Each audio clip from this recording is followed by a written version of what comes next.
Story शुरू करने से पहले मैं आप सबसे एक रिक्वेस्ट करना चाहता हूँ कि प्लीज मेरे चैनल को सब्सक्राइब करें, वीडियो पसंद आए तो वीडियो पे लाइक करें और जितना हो सके अपने फ्रेंड्स को शेयर करें। इससे मेरे चैनल को सपोर्ट और आपका प्यार मिलेगा, सो प्लीज कंसिडर इट।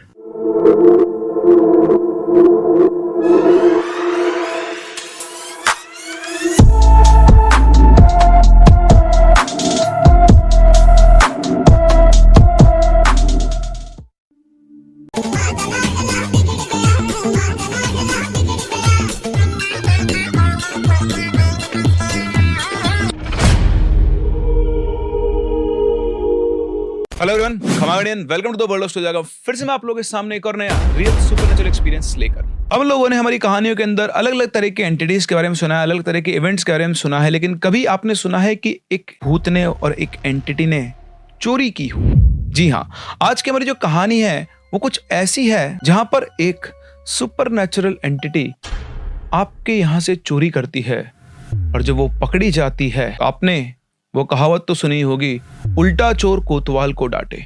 वो दिखाती अपना भयानक फियर्स रूप, जिसको कंट्रोल करना हर किसी के बस की बात नहीं होती है। कहानी में आगे बढ़े उससे पहले अगर आप इस चैनल पर नए हैं तो चैनल को सब्सक्राइब करना बिल्कुल ना भूलें, और अगर आपको कहानी पसंद आ रही है तो वीडियो को लाइक जरूर करें, शेयर करें अपने ग्रुप्स में, ताकि ज्यादा से ज्यादा लोगों तक ये कहानियां पहुंच पाए। आगे बढ़ते हैं कहानी में आगे। हमारी आज की कहानी रोहित की है, जो कि सालीपुर कटक से बिलोंग करते हैं। ये कहानी है जब इनकी उम्र करीबन 16 साल की थी और इनका एडमिशन वहां के गवर्नमेंट कॉलेज में हुआ था।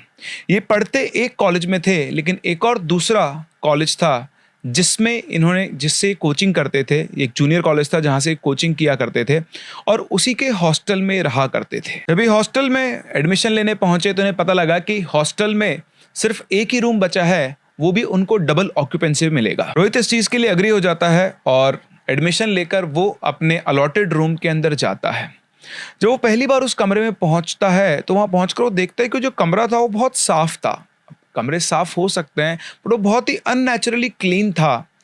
अगर आप लोगों ने बॉयज हॉस्टल को विजिट किया और अगर आपको एक बॉयज हॉस्टल के अंदर बहुत साफ सुथरा कमरा दिखे तो ये चौंकने वाली बात है। वो एक लड़के का रूम था और वो जरूरत से ज्यादा साफ था, जैसे दिन में 3 बार कोई उसे बढ़िया से पोंछा लगाता हो।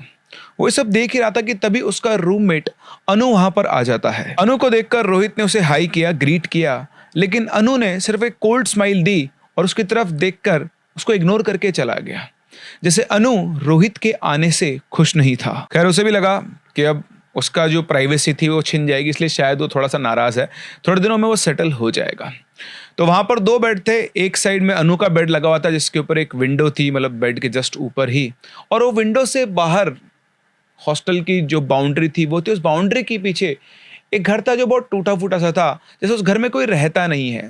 बिल्कुल वीरान, उजाड़, है ना, बंजर सा एक घर था जो थोड़ा दूर था, ऐसे नहीं बहुत क्लोज था, और लेकिन उनके रूम से वो दिखाई देता था। उसके जस्ट अपोजिट रोहित का बेड था, उसी के साथ साथ उसकी टेबल, सामान वगैरह सब कुछ था। तो अपना सामान वगैरह सेट करता है। नेक्स्ट डे से उसका कॉलेज शुरू हो जाता है। वो कॉलेज जाता है, वापस आता है, हॉस्टल में नए नए लोगों से मिलता है। तो एक्चुअली क्या था, हॉस्टल में और भी रूम्स थे। कुछ रूम्स ऐसे भी थे जिनमें 4-4, 5-5 लोग एक साथ रहा करते थे। 2-3 दिन रोहित ने ट्राई किया कि उसकी अनु के साथ दोस्ती हो, उसका रूममेट था वो, लेकिन उसका बिहेवियर बड़ा ही अजीब था। वो रोहित से बातचीत नहीं किया करता था। और जो सबसे अजीब चीज थी अनु के बारे में, वो रोहित को ये लगती थी कि वो था तो लड़का, लेकिन उसके चाल ढाल, बिहेवियर, वो सब एक लड़की की तरह थे। कभी कभी उसके मन में आता था कि कहीं इसके साथ कोई प्रॉब्लम तो नहीं है, बट फिर उसने बाकी लोगों से बात की तो उन्होंने बताया कि यार वो ऐसा ही है, वो किसी से ज़्यादा बातचीत नहीं करता है, तो उस पर ज़्यादा दिमाग मत लगा। तो ये सब सोचकर उसने अपना फ्रेंड सर्कल बदला। उसके आसपास के 1-2 जो रूम्स थे उसमें 3-4 लोग एक साथ रहा करते थे, तो वो उन लोगों के साथ ज्यादा रहने लगा। इनके हॉस्टल में ही एक बड़ा सा क्लासरूम था जिसको लोग स्टडी रूम कहा करते थे। तो जिस किसी को भी पढ़ना होता था वो स्टडी रूम के अंदर जाके पढ़ लेता था। तो जब रोहित को पढ़ना होता था तो वो स्टडी रूम के अंदर जाता था और बाकी टाइम वो अपने दोस्तों के कमरे में गुजारा करता था। अपने कमरे में तो वो सिर्फ सोने जाता था, और वो भी रेगुलरली नहीं, क्योंकि जो कमरा था उसके दोस्त इतने अच्छे बन गए थे वो सबके सब कि सब एक साथ ही सो जाया करते थे। बट फिर भी कभी कभी वो अपने रूम में आया करता था। और वैसे एक रात की बात है, आप समझते हैं 4-5 दोस्त हों, एक साथ रहते हो तो रात को लेट तक तो जागते ही हैं। तो करीबन 2-2:30 बजे के आसपास ये सब लोग सोने चले गए। रोहित भी अपने दोस्तों के रूम में ही सोया और वो जस्ट सोया ही था कि 15-20 मिनट के बाद उसकी अचानक से आंख खुलती है एक लड़की के चीखने की आवाज से। उसकी आंख खुलती है, चारों तरफ देखता है तो सब लोग घोड़े बेचकर सोए हुए थे, लेकिन उसे एक लड़की के चिल्लाने की आवाज आ रही थी। बॉयज हॉस्टल में लड़के के चिल्लाने की आवाज कैसे आ सकती है? वो उठकर खिड़की की तरफ झांकता है तो उसे उस आवाज का सोर्स सुनाई आता है। एक बार फिर से वो चीख सुनाई आई और वो चीख आ रही थी उसके हॉस्टल की बाउंड्री के पीछे, वो जो खंडर सा घर था उसमें से। चीख सुनकर वो घबरा गया। उसने अपने दोस्तों को उठाया और बोला कि यार भाई, उस घर में से चीख की आवाज आ रही है। तो उसने बोला हाँ यार सो जा, कभी कभी आती है। वो इतना कैजुअल थे। रोहित ने बोला पागल हो गया है, इतना तेज किसी लड़की के चिल्लाने की आवाज आ रही, मुसीबत में होगी। तो बोलते हैं वहां कोई लड़की नहीं है, वो एक आत्मा है जिसकी आवाज हर अमावस को गूंजती रहती है। हम सब भी इसके यूज्ड हो चुके हैं, थोड़े दिनों में तू भी हो जाएगा, सो जा। उसका दोस्त इतना बोल के वापस सो गया। उसे समझ में नहीं आता कि ये कैसी जगह है भाई, और ये सब लोग इसको इतना नॉर्मली ले रहे हैं। एक दो बार उसे और आवाज आई, वो अपने कानों में तकिया लगा के ऐसे लेट गया और उसके बाद आवाज बिल्कुल शांत हो गई। और थोड़ी देर के बाद सोचते सोचते रोहित भी सो गया। अगले दिन वो सुबह उठा, उसने अपने दोस्तों से बोला कि यार तुम लोग को रात को आवाज नहीं आ रही थी? बोलती आ रही थी, आती रहती है, वो तो आती है। तो बोलता आती मतलब तुमको इतनी खतरनाक चिल्लाने की वजह तुम लोग कोई फर्क ही नहीं पड़ता है? तो बोलता कि यार वो जो घर है ना, उस घर की एक कहानी है। तो बोलते क्या कहानी है? उस घर में एक लड़की की मौत हो गई थी। एक लड़की जो वहां रहती थी, उसका कुछ लोगों ने रेप कर दिया था। रात को वो लूटने ना, डकैत होते हैं जो लुटेरे होते हैं, वो उनके घर में आ गए थे। और उस टाइम पर वो अकेली लेडी थी और को लूटने से पहले पहले, उसके घर को लूटने से पहले पहले उन्होंने उसके साथ गलत हरकत की और उसके बाद उसको मारकर उसने जो भी गहने वगैरह पहने थे वो ले गए, उसके घर में जो भी सामान पड़ा था लेकर वो भाग गए। और उसके कुछ दिनों बाद से ही उसकी आत्मा उस घर के अंदर भटकती है, उसी के अंदर बंद है। और कई बार जनरली अमावस की रात को उसके चिल्लाने की आवाज आती है। उनकी बात सुनकर रोहित बोला है तुम सब मुझसे मजाक कर रहे हो ना? तो बोलते नहीं भाई मजाक नहीं कर रहे, यही यहाँ की स्टोरी है। उसके बाद उसने 2-3 जनों से और बात की तो सभी लोग उसको सेम स्टोरी बताते हैं और रोहित भी इस बात पे बिलीव कर लेता है कि यहाँ पर कुछ ना कुछ ऐसा है। लेकिन उसने डिसाइड कर लिया था कि अब वो इन लोगों के साथ नहीं सोएगा। उसने डिसाइड किया कि यार मेरा ना अपने रूम में सोना ही बढ़िया है, इन लोगों के साथ रहूंगा तो मेरा दिमाग और खराब रहेगा। खैर अगली रात वो अपने ही रूम में आ गया। वो रूम में जल्दी आ गया था और जैसे वो रूम के अंदर घुसा उसने देखा कि अन्नू मिरर के सामने बैठा हुआ है और वो अपने बाल कॉम्ब कर रहा है। अन्नू को आइडिया नहीं था या वो किसी चीज में खोया हुआ था कि रोहित अंदर आ गया है। रोहित ने जैसे उसे देखा तो उसको देखकर रोहित को बड़ा अजीब सा लगा। ठीक है कोई बाल कॉम्ब कर रहा है, इट्स ओके, लेकिन अनु जैसे बाल कॉम्ब कर रहा था वो इस तरह से जैसे कोई लड़की अपने बाल कॉम्ब करती है। अब ना तो उसके बाल इतने लंबे थे, छोटे छोटे बालों को भी वो ऐसे कॉम्ब कर रहा था जैसे वो अनु नहीं कोई लड़की हो। थोड़ा अजीब सा लगता है। वो वापस से उल्टे पैर रूम से बाहर निकलता है, सोचता है पहले खाना खा के आता हूँ जब तक इसकी नौटंकी भी बंद हो जाएगी, क्योंकि अनु का बिहेवियर उसको वैसे शुरू से अजीब सा लगता था। वो जाता है अपना डिनर वगैरह करके आता है और आकर जब रूम में घुसता है तो देखता है अभी अनु नॉर्मल था, वो अपना कुछ काम वगैरह कर रहा था। वो उसे बिना कुछ बोले अपने बिस्तर पे जाकर लेट जाता है। रात को करीबन 1 बजे के आसपास रोहित की आंख खुलती है किसी की हलचल की वजह से।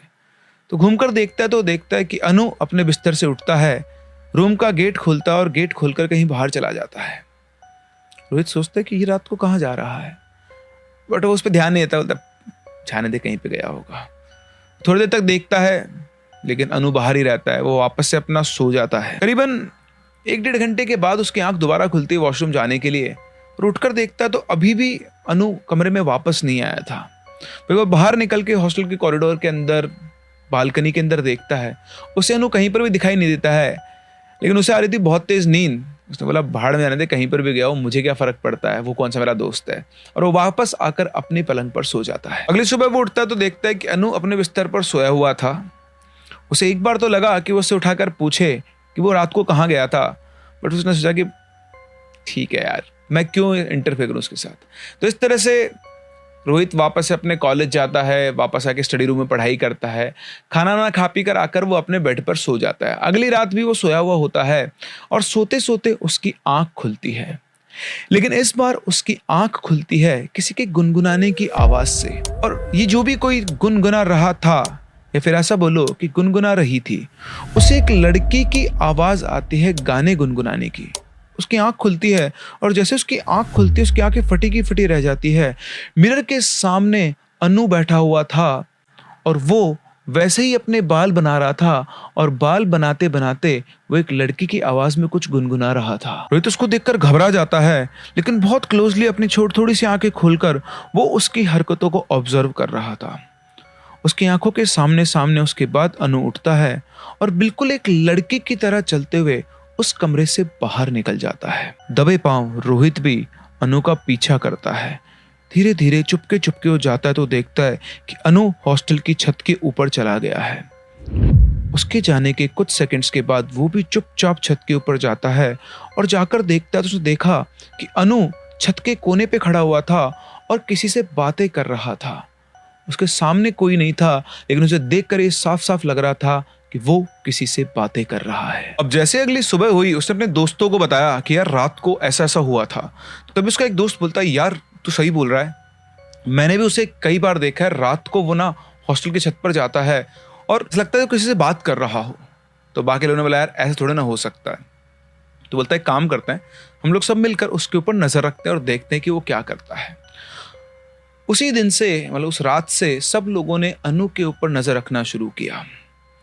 जैसे ही रात को अनु उठ के अपने कमरे से बाहर निकला, रोहित भी चुपचाप उसके पीछे पीछे बाहर निकला। उसने अपने बाकी दोस्तों को बताया और वो सबके सब लोग छुप के छत पर जाकर देखते हैं तो वाकई में अनु हॉस्टल के छत के कोने पे खड़ा हुआ था और वो ऐसे बिहेव कर रहा था जैसे वो किसी से बात कर रहा हो। सब लोगों ने उसे चलकर जाते हुए देखा था। उसकी चाल एक लड़की की तरह थी, जैसे एक लड़की उसके अंदर हो और वो चल रही हो। पहले जहां सब लोग अनु को मेंटली डिस्टर्ब समझते थे, अब उनको कुछ और चीज समझ में आ रही थी कि हो ना हो इसके साथ चक्कर कुछ और है। अब ये सब देखने के बाद रोहित ने थोड़ा अनु से अपने डिस्टेंस मेंटेन करना शुरू कर दिया था। खैर इस हॉस्टल में एक रूल था कि यहाँ पर फोन्स अलाउड नहीं थे। जो भी बच्चे यहाँ रहते थे उनमें से किसी के पास भी फोन नहीं था, ऐसा मतलब लीगली रूल था। लेकिन जो रोहित के फादर थे उन्होंने जैसे तैसे गार्ड के साथ सेटिंग करके एक फ़ोन रोहित को दिया हुआ था और उसी की तरह जो बाकी के बच्चे थे उनसे भी 3-4 लोगों के पास मोबाइल फ़ोन थे और इन फ़ोन्स पर वो लोग मूवीज़ वगैरह देखा करते थे। अच्छा, हम ये जो बात कर रहे हैं ये करीबन हो गया, आप ये मान के चलो 2008-2009 के आसपास कि तब फ़ोन्स इतने पॉपुलर नहीं हुआ करते थे, कुछ ही लोगों के पास ही फ़ोन हुआ करते थे। तो इन फोन्स के ऊपर लोग मूवी देखा करते थे और फोन्स को छुपा कर रखा करते थे। तो जो रोहित था उसके पास एक लोहे का बक्सा था, उस बक्से के अंदर वो उस फोन को छुपा कर रखता था और उसकी जो चाबी थी बक्से की, उसने अपने गले में एक जनेऊ पहनी हुई थी, जिसके दादाजी की जनेऊ थी, उनकी आखिरी निशानी थी, उसके अंदर उसकी चाबी को वो डाल के रखा करता था। तो ये बात है होली के आसपास की।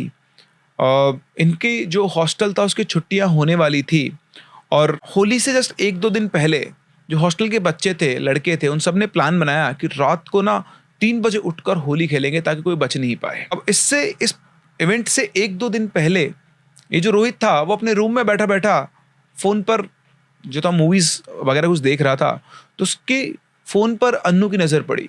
अनु उसके फ़ोन को बड़ी अलग नज़रों से देख रहा था और बोलता है तेरे पास ये फ़ोन कहाँ से आया? अनु जनरली उससे बात नहीं किया करता था, तो उसने बोला कि मैं लेकर आया हूँ, कभी कभी टाइम पास करने के लिए मुझे अपना फ़ोन चाहिए होता है। तो बोला अच्छा, यार तेरा फ़ोन तो बहुत अच्छा है। उसने बोला हाँ। फिर थोड़ी देर बाद वो वहाँ से चला गया।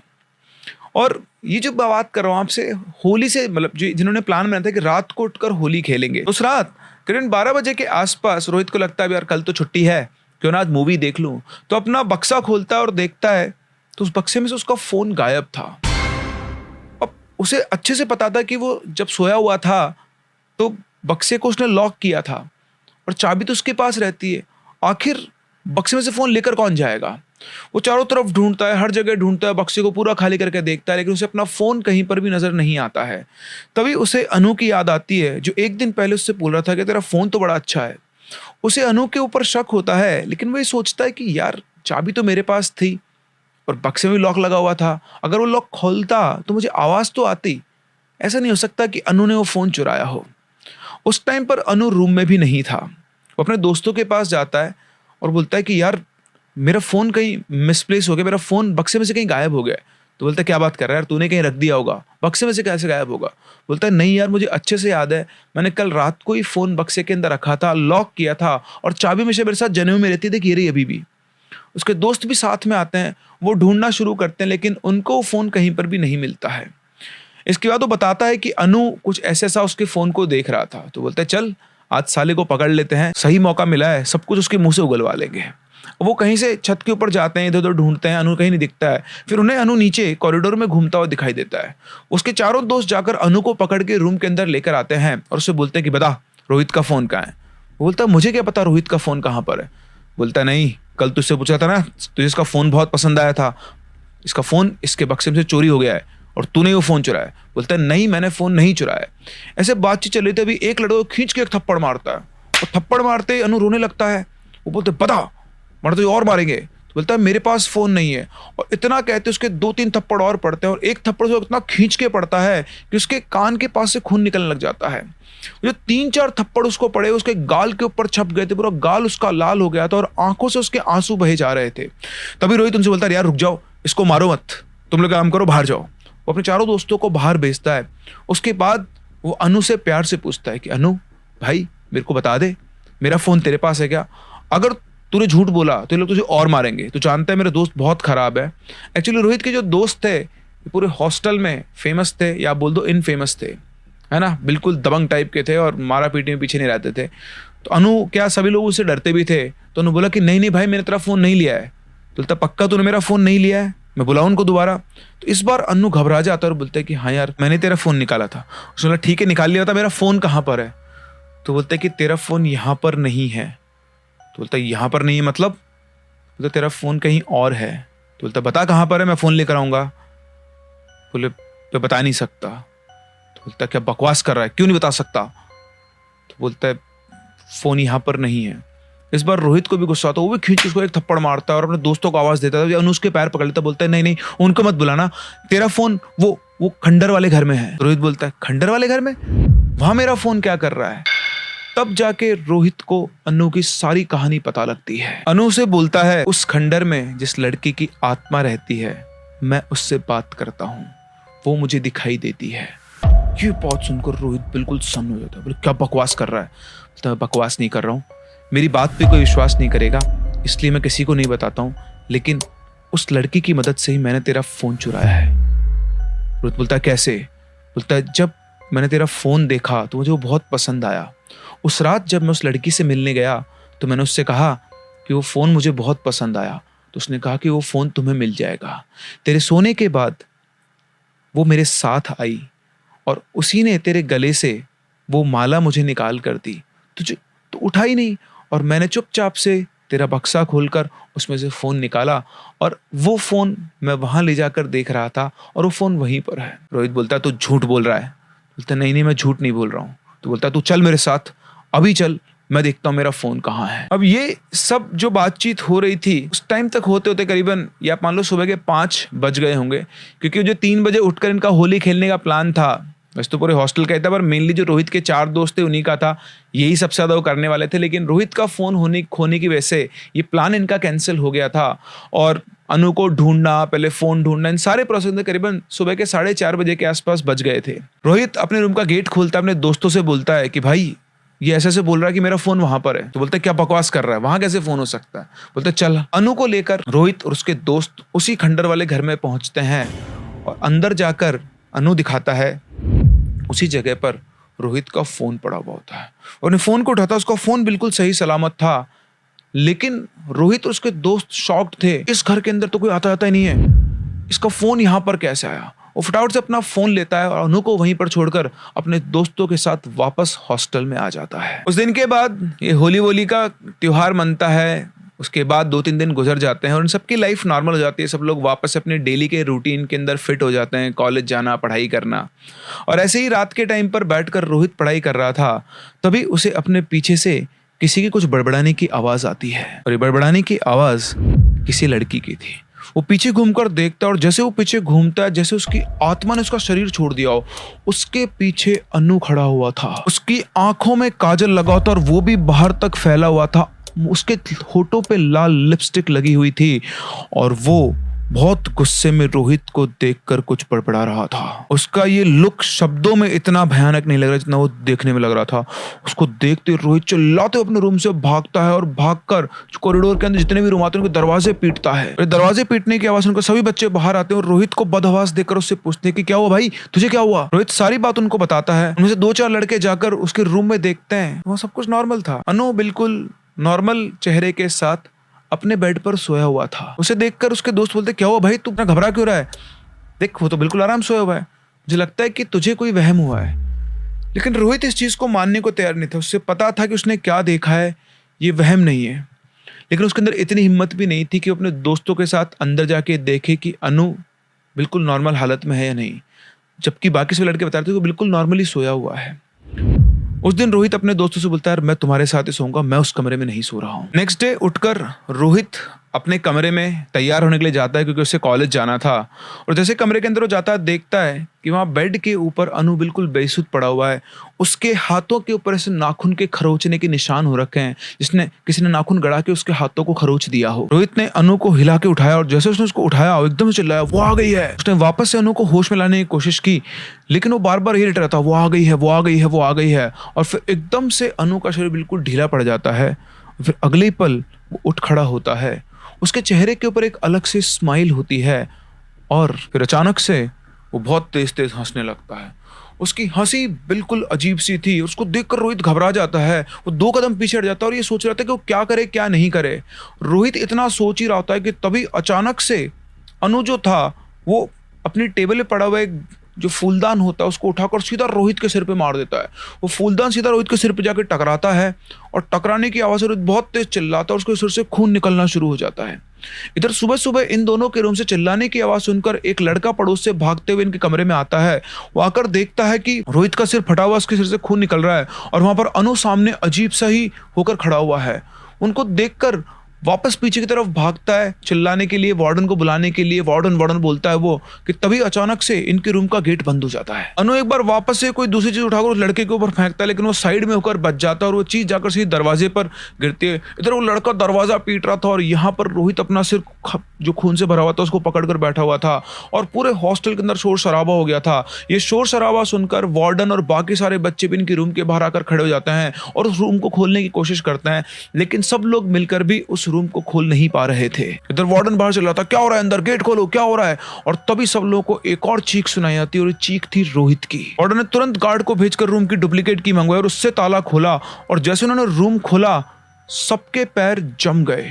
जो अंदर का नजारा था, अंदर रोहित अपना फटा हुआ सिर लेकर जिसके खून निकला था उसको लेकर बैठा हुआ था और सबके सामने खड़ा हुआ था अनु। इधर कोने में वो दूसरा लड़का छुपा हुआ था। अनु अब अनु नहीं लग रहा था, उसका चेहरा पूरा नीला पड़ चुका था, उसकी नाक से खून बह रहा था, उसकी आंखें बिल्कुल काली से काजल लगा हुआ था, बिल्कुल ऐसा काजल लगा हुआ था उसकी आंखों के नीचे। और जैसे ही गेट खुला सबकी तरफ देखा, गर्दन से टेढ़ी की और वो लड़की की आवाज में बोला तुम लोग आ गए, सब आ गए। उसके बाद उसने चारों तरफ से नजर घुमाना शुरू किया जैसे वो किसी को ढूंढ रहा। और फिर से वो लड़की की आवाज बोलता है कहाँ हैं वो चारों जिन्होंने इसको मारा था, आओ मेरे सामने। वार्डन को कुछ भी समझ में नहीं आता। वो बोलता है ये क्या हो रहा है। उसके इतना बोलते अनु से नजर घुमा के बोलता है ये सिर्फ अन्नू नहीं है, मैं सुनैना हूँ सुनैना, और जो कोई इसे हाथ लगाने की कोशिश करेगा मैं उसे नहीं छोड़ूंगी। सबके सब लोग ये सीन देख रहे थे और वार्डन उसका स्टेटमेंट सुनकर समझ गया था यहाँ कुछ ना कुछ और चक्कर है। उसने सभी बच्चों को बाहर निकलने का इशारा किया और 3-4 जो लड़के थे उनको अपने साथ रोक लिया, लेकिन किसी की भी हिम्मत नहीं थी कि उनमें से कोई भी अनु के पास जाए। जैसे जैसे करके उन्होंने रोहित को वहां से बाहर निकाला और उसके बाद वार्डन ने एकदम से बेड पे से गद्दा उठा वो अनु के ऊपर फेंक दिया और भागकर उस कमरे के गेट को बंद कर दिया। इन सब के बाद उस वार्डन ने तुरंत अनु के पेरेंट्स को फोन किया और साथ ही साथ शहर से एक बहुत जाने माने पंडित को बुलाया गया। उसके पेरेंट्स आए, वो पंडित जी आए बिल्कुल काले कपड़े पहने हुए, माथे के ऊपर सफेद भभूत लगी हुई, हाथों के अंदर गले के अंदर रुद्राक्ष की माला। उनके साथ 4-5 लोग और थे जो उनके साथ मंत्र पढ़ा करते थे। वो पंडित जी आए, वार्डन ने सीधा उन्हें अनु का रूम दिखाया। वो अंदर गए और अंदर जाने के साथ साथ अगले ही मोमेंट पर झटके से वापस बाहर निकल कर आए और बोले ये लड़का अकेला नहीं है, इसके साथ कोई और है और जो भी कोई इसके साथ है वो बहुत जिद्दी है। इसके बाद उन्होंने वार्डन से कान में कुछ बात कही। उसके बाद पूरे हॉस्टल को खाली करवाया गया। वहां पर सिर्फ वार्डन, रोहित, अनु के पेरेंट्स अनु, वो पंडित जी और उनके साथ के कुछ लोग थे। हॉस्टल के कॉरिडोर के बीच में हवन कुंड लगाया गया, पूजा की सामग्री निकाली गई और उसके बाद उन पंडित जी ने मंत्र जाप के साथ हवन कुंड में आहुतियां देना शुरू किया। और जैसे ही उन्होंने अपनी आहुतियां देना शुरू की, करीबन 5 मिनट के बाद अपने आप अनु चलकर उस हवन कुंड की तरफ आने लगा। सभी लोग अपनी खुली आंखों से देख रहे थे कि अनु एक लड़की की चाल चलता हुआ आकर उस हवन की अग्नि के सामने बैठ जाता है और वहां बैठकर वो एक लड़की की आवाज में बोलता है, तुम लोगों ने मुझे क्यों जगाया है? उसकी ये बात सुनकर वो पंडित जी उससे पूछते हैं कि वो कौन है, क्या है और यहाँ क्या कर रही है। पहले तो उसने कोई जवाब नहीं दिया, लेकिन जब पंडित जी ने सख्ती से पूछा और उसके ऊपर कुछ एक विभूति सी फेंकी, तब जाकर वो कांपते स्वर में बोली, मेरा नाम सुनैना है। मैं उस घर के अंदर रहती थी। वो मेरा घर था, मेरा सपना, मेरा सब कुछ, और मेरी मौत भी वहीं पर हुई। पंडित जी ने पूछा, तुम्हारी मौत कैसे हुई थी? तो उसने बताया कि उस रात वो घर पर अकेली थी। उसके पति जो थे वो किसी काम से बाहर गए हुए थे। वो अपने घर का काम करके अपने घर में लेटी हुई थी कि तभी अचानक से 3-4 लुटेरे उसके घर में घुस गए। उन्होंने देखा कि घर पे एक अकेली औरत है, तो उन सब ने पहले उसके साथ ज्यादती की और फिर उसे मार दिया। उसे मारकर वो उसे अपने गहने भी उतार के लेकर गए, घर का सारा सामान लूटकर वो लोग वहां से चले गए। उसने बताया कि उस रात उसका शरीर तो मर गया, लेकिन उसकी आत्मा जो इतनी प्रताड़ित थी, जो बदले की आग में चल रही थी, वो वहीं रह गई। उसने उस घर से बहुत बार निकलने की कोशिश की, लेकिन पता नहीं सी कौन सी चीज थी जिसकी वजह से उस घर के अंदर ही कैद होकर रह गई थी और वो उस घर से बाहर नहीं निकल पा रही थी। वो उन चारों से अपना बदला लेना चाहती थी, लेकिन जब तक वो इस घर से बाहर नहीं निकलती तब तक वो कुछ नहीं कर सकती थी। उसने आगे बताया कि एक दिन ये लड़का उस घर के अंदर आया। शायद उस दिन ये लोग क्रिकेट खेल रहे थे, तब अनु बिल्कुल नॉर्मल हुआ करता था और इनकी बॉल जो थी वो उस खंडर वाले घर के अंदर चली गई। किसी और की हिम्मत नहीं थी और अनु इन सब चीजों पर विश्वास नहीं करता था, इसलिए वो सीधा उस खंडर के अंदर चला गया और अपनी बॉल उठाकर वहां से लेकर आ गया। उस दिन क्योंकि अनु का ऑरा रिलेटिवली वीक था, इस आत्मा को, सुनैना की आत्मा को एक शरीर मिला। उसने बताया कि बहुत सालों बाद मुझे मौका मिला था, मुझे एक ऐसा शरीर चाहिए था जिसमें मैं एंटर कर सकूं, मैं घुस सकूं और इस कैद से बाहर निकल सकूं। जैसे ही लड़का उस घर के अंदर आया, मैं इसके शरीर में घुस गई और तब से लेकर अब तक मैं इसके साथ हूं और जब तक मैं अपना बदला पूरा नहीं कर लेती हूं, मैं इसे छोड़कर नहीं जाऊंगी। मुझे उन चारों हैवानों से अपना बदला लेना है। तो पंडित जी ने बोला, क्या तुम जानती हो वो लुटेरे कौन है और वो कहां पर हैं? उसने जवाब दिया, नहीं। तो फिर कैसे ढूंढोगी तुम उन्हें? आज इतने साल हो गए हैं, पता नहीं वो जिंदा भी होंगे या नहीं। हो सकता है उनके कर्मों की सजा भगवान ने उन्हें दे दी हो, और वैसे भी अगर उन्होंने तुम्हारे साथ कुछ गलत किया है तो भगवान उसे उसकी सजा जरूर देंगे। लेकिन तुम इस बच्चे के शरीर को छोड़ दो, इसके शरीर में रहकर तुम उन्हें कभी नहीं ढूंढ पाओगी, क्योंकि ना तो तुम्हें यह पता है कि वो इस दुनिया में है, और अगर हैं भी तो कहां पर, ये तुम ढूंढ नहीं पाओगी, क्योंकि इसके शरीर के बिना तुम्हारा अपना कोई वजूद नहीं है। पंडित जी ने उसे बहुत समझाया, लेकिन सुनैना इस चीज के लिए तैयार नहीं थी। वो बिल्कुल अडिग थी कि वो इसके शरीर को नहीं छोड़ेगी, यहीं रहेगी और जब तक अपना बदला नहीं ले लेती है तब तक वो इसके शरीर को छोड़कर नहीं जाएगी। जब समझाने पर बात नहीं बनी तो पंडित जी ने अपना आखिरी हथियार छोड़ा। तो पंडित जी ने कपूर का टुकड़ा लिया, उसके ऊपर एक अलग ही नीले रंग का धागा बांधा, उसे अपनी मुट्ठी में लिया, कुछ मंत्र पढ़े और उसे हवन की अग्नि में डाल दिया। और जैसे उन्होंने उसे हवन की अग्नि में डाला, एकदम से अनु चीखा।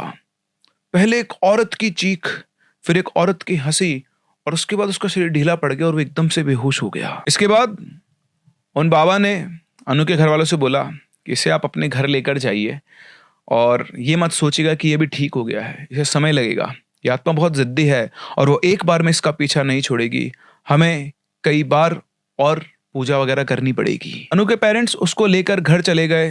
हॉस्टल में इतना कुछ हुआ इसलिए हॉस्टल में भी 1 वीक की छुट्टी कर दी गई और उन्हें पंडित जी उनके लोगों ने मिलकर पूरे हॉस्टल का शुद्धिकरण किया। उसके बाद वो जो खंडर वाला घर था उसको भी जाकर वहां पर भी उन्होंने कुछ प्रक्रिया करी और कहा कि अब वो दोबारा कभी इस घर के अंदर नहीं आ पाएगी। एक वीक के बाद सब लोग वापस वहां पर आए, सब बच्चे वगैरह, उनके बीच में बातचीत हुई, धीरे धीरे जाकर सब कुछ नॉर्मल हुआ। और वो जो रात को चीखने की कभी कभी आवाज आया करती थी वो भी नहीं आती थी और सभी बच्चे रिलैक्स थे। करीबन 2 महीने के बाद अनु वापस हॉस्टल में आया, लेकिन इस बार सब लोगों का बिहेवियर अनु के टुवर्ड्स डिफरेंट था। वो सब उसकी केयर करने लगे थे क्योंकि सब लोगों ने अपनी आंखों से देखा था कि उसके साथ क्या बीता था।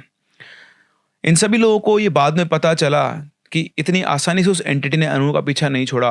उसका करीबन 1 महीने तक लगातार इलाज चला और उसे कई बार बालाजी के मंदिर पर जाकर यज्ञ, हवन और पूजा करवानी पड़ी, तब जाके कहीं वो उस एंटिटी के चंगुल से मुक्त हुआ। सुनैना का क्या हुआ क्या नहीं किसी को नहीं पता। उसे मुक्ति मिली या वो आज भी भटक रही है, इस बात को अगर कोई जानता है तो सिर्फ वो पंडित जी जिनको बुलाया गया था। खैर, इस बात में हमारे अलावा किसी और को इंटरेस्ट नहीं है जो भी कोई उस हॉस्टल में रहता था कि सुनैना का आखिर क्या हुआ। तो ये था एक्सपीरियंस रोहित का जब वो हॉस्टल में थे और उनके हॉस्टल के पास में था एक वीरान घर जिसकी अपनी एक हिस्ट्री थी। अनु जो एक नॉर्मल लड़का था, खेलते खेलते वो पहुंच गया उस घर के अंदर और उस एंटिटी ने कब उसके शरीर पर कब्जा कर लिया उसे भी पता नहीं चला। लेकिन एकदम से वो एंटिटी ट्रिगर हुई जब अनु ने रोहित का फोन चुराया, और वो भी उस एंटिटी की मदद से। और उसके बाद जब रोहित के दोस्तों ने अनु की पिटाई की तो शायद उसके लिए, उस एंटिटी के लिए वही मोमेंट रिवाइज हो गए जिस दिन उसकी हत्या हुई थी और वो अपने असली रूप में आकर अपना बदला लेना चाहती थी। अगर सही टाइम पर रोहित अनु को संभालने नहीं जाता और उस दिन ये सारे इवेंट नहीं होते तो ऐसा हो सकता था कि सुनैना उन चारों को ही अपना कल्प्रिट मानती और वो अनु के शरीर में आकर उनके ऊपर हमला करती या फिर उनकी जान भी ले सकती थी। आपको क्या लगता है? अपने व्यूज हमें कमेंट सेक्शन में जरूर बताएं। हम लोग मिलते हैं अपनी अगली कहानी में, तब तक के लिए keep loving and keep listening.